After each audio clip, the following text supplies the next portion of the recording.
यार मैं ना ये नौकरी छोड़कर अपना कुछ अलग शुरू करना चाहती हूँ या फिर चाहता हूँ। ये बात शायद लगभग हर नौकरी पेशा इंसान के मन में कभी ना कभी जरूर आती होगी। वो बात कि मैं किसी और की कंपनी को आगे बढ़ाने के लिए काम कर रहा हूँ, इतनी मेहनत मैं अपने स्टार्टअप अपने बिजनेस के लिए करूँ तो। पर एक बिजनेस शुरू करने के बारे में सोचना जितना आसान है, इसे एग्जीक्यूट करना और सफल बनाना उससे कहीं ज्यादा मुश्किल। ये 9 से 5 का जॉब नहीं है, यहाँ आपको लीव नहीं मिलती। एक बिजनेस को खड़ा करना और इसे काबिल बनाना, तमाम खर्चों के बाद आपको प्रॉफिट दे सके इस लेवल पर पहुंचाना एक बहुत पेशेंस और मेहनत का काम है। लेकिन ये दौर नए आइडियाज का है। सरकार से लेकर प्राइवेट इन्वेस्टर्स तक सब नए स्टार्टअप्स को बढ़ाने में मदद कर रहे हैं। तो ये सोचकर कदम पीछे खींचने की जरूरत नहीं है कि रास्ता मुश्किल होगा। नमस्कार, मेरा नाम है मानसी और आप देखना शुरू कर चुके हैं रंगरूट शो, जहां आज बात करेंगे एक बिजनेस शुरू करने के लिए क्या क्या जरूरी स्टेप्स हैं इस मसले पर।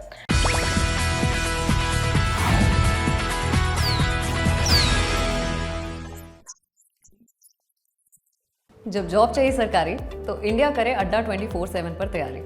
अड्डा 24/7 India number 1 government job preparation app. आप चाहे सुई का बिजनेस करना चाहते हो या फिर जहाज का, सबसे पहले आपके पास होना चाहिए एक आइडिया भी वो जो किसी समस्या को सॉल्व करे, क्योंकि इतिहास गवाह है कि इंसान की जिंदगी को आसान करने वाले आइडियाज सबसे ज्यादा सफल होते हैं। अब आइडिया तो है ये है, इसके साथ साथ आपके पास इसे एग्जीक्यूट करने के लिए एक प्लान भी होना चाहिए। जब ये दोनों हो तब बारी आती है प्लान को एक्शन में लाने की, और इसके लिए चाहिए होता है पैसा। इस स्टेज पर ज्यादातर लोग अपनी सेविंग्स या फिर परिवार से लोन लेकर काम शुरू करते हैं, क्योंकि यही सबसे सेफ तरीका है। और इतनी अर्ली स्टेज में स्टार्टअप्स को फंड मिलना काफी मुश्किल होता है। पर ऑप्शन की बात करें तो आप बैंक से लोन ले सकते हैं या फिर किसी इन्वेस्टर से फंडिंग की जुगाड़ हो जाए तो वो भी एक अच्छा ऑप्शन है। बिजनेस की शुरुआत के पहले आपको यह समझना होगा कि आपके ग्राहक कौन है, कौन आपके प्रोडक्ट या फिर सर्विस को खरीदना चाहेगा। इसे मार्केट रिसर्च कहते हैं। जैसे मान लीजिए कि आप एक कैब सर्विस वाला स्टार्टअप शुरू कर रहे हैं, तो आप जिस शहर में ये स्टार्टअप शुरू करने का सोच रहे हैं वहां के पोटेंशियल ग्राहकों और अपने मार्केट पर आपको रिसर्च करनी होगी। आप मोटे तौर पर पता करेंगे कि कितने लोग हैं उस शहर में जिनके पास खुद की गाड़ी नहीं है और वो कहीं आने जाने के लिए कैब यूज कर सकते हैं। क्या आप जिस शहर में ये सर्विस शुरू कर रहे हैं वहां इस तरह के और भी सर्विस प्रोवाइडर्स हैं या फिर नहीं? अगर है तो कितने, और उनकी मार्केट पर साख कैसी है? क्या इस कंपटीशन के बीच आप अपनी जगह बना पाएंगे? क्या ये मुमकिन होगा? और अगर होगा तो इसके लिए आपको क्या करना होगा? कंपटीशन से सस्ते रेट्स, बेहतर कार, ज्यादा वेटिंग पीरियड, शेयर्ड कैब की सुविधा, साम दाम दंड भेद, जो कुछ भी आपकी कंपनी को स्थापित करने के लिए जरूरी है वो इस मार्केट रिसर्च वाले फेज में आपको फिगर आउट करना होगा। नेटफ्लिक्स पर राजकुमार राव की एक फिल्म है मेड इन चाइना। इसमें राजकुमार राव को अपने प्रोडक्ट के लिए बड़ी सही मार्केट रिसर्च करते हुए दिखाया गया है। शुरुआत में आप कम इन्वेस्टमेंट के साथ छोटे स्केल पर अपना प्रोडक्ट या फिर सर्विस लॉन्च करेंगे, इसकी मार्केटिंग करेंगे। कई बार इसके मुफ्त सैंपल, फ्री सर्विस जैसे लोक लुभावने वादे कर उन्हें पूरा भी करना होगा। इसे ब्रांड एस्टैब्लिशमेंट कहते हैं। सीरीज सास बहू और अचार प्राइवेट लिमिटेड में इस ब्रांड एस्टैब्लिशमेंट वाले फंडे को मस्त तरह से दिखाया गया है। रातों रात लोगों के घर के बाहर अचार का बिजनेस करने वाली सुमन फ्री अचार के डब्बे रख जाती है और सुबह तक वंडर अचार का बज़ क्रिएट हो जाता है। जियो ने भी तो फ्री में डाटा देने वाली बिजनेस टेक्निक ही अपनाई थी। हालांकि जियो वाला जिस लेवल पर हुआ वो सिर्फ अंबानी साहब ही कर सकते हैं।